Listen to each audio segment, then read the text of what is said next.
Hey guys, in this video I'm gonna show you how to use the equalizer on this JBL Clip 5 speaker.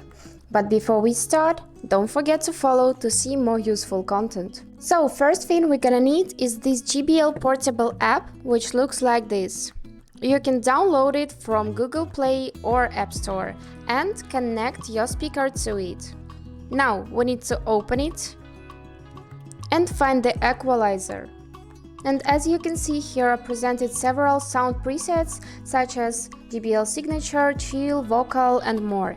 Just scroll to the left to see them. Choose the one that suits the best for you.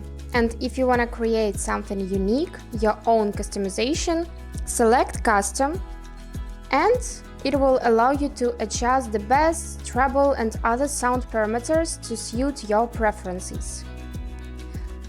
Like this.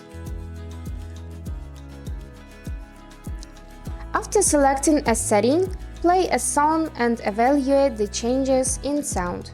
If necessary, adjust the volume on the speaker, here, or in the app.